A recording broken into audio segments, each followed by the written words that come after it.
diagnosis. Now guys, again, as I mentioned, you're going to go on to some clinical,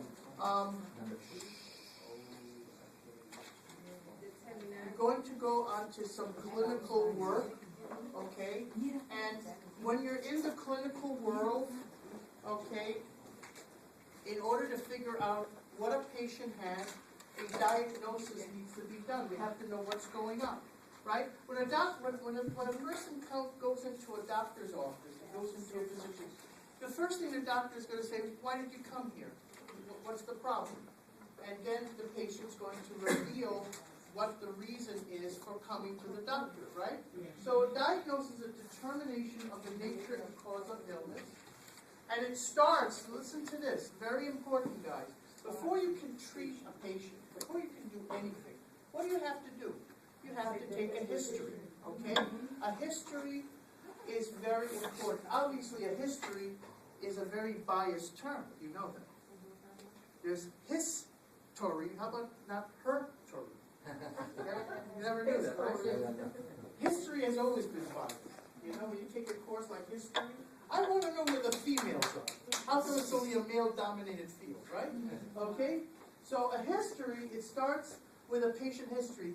You have to find out what's been going on with this patient, why the patient is coming to you, okay? You have to understand the symptoms and signs, and then you formulate a diagnosis based upon a history. For example, you're going to ask the patient, obviously, have you had this before? What's been happening to you up until this point? What about your family? Does your family have X, Y, and Z? Right? If you're diabetic, isn't the doctor going to ask you, well, what about your mother and father? What about your grandparents? Right? Blood pressure, any of these things, right? It has to be a history, right? To evaluate what's going on. Start with the patient history, description of symptoms, past medical history, family social history is relevant, and then comes, after the history, the physical exam. The physical exam comes only after an evaluation of the history is made. Okay? So the physical exam. Now what consists of a physical exam, or a PE? You'll see this many times abbreviated as PE, right? You'll see many times also a history, just so you know, I'm just telling you some pertinent, relevant abbreviations, right? If you do this, you know, HX, that's a history, right? You'll see this in the chart, okay?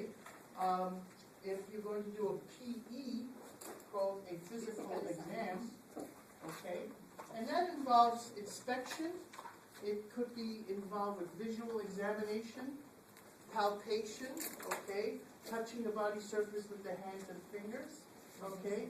Percussion, tapping the body and listening to sound waves. You ever see the doctor do this? That's percussion, right? You want to see if there's any fluid buildup, things of that sort. Because just by palpating with your fingers and your hand, you can tell a lot many times about what's going on systemically, what's going on the inside. Auscultation, using a stethoscope to listen to body sounds, okay?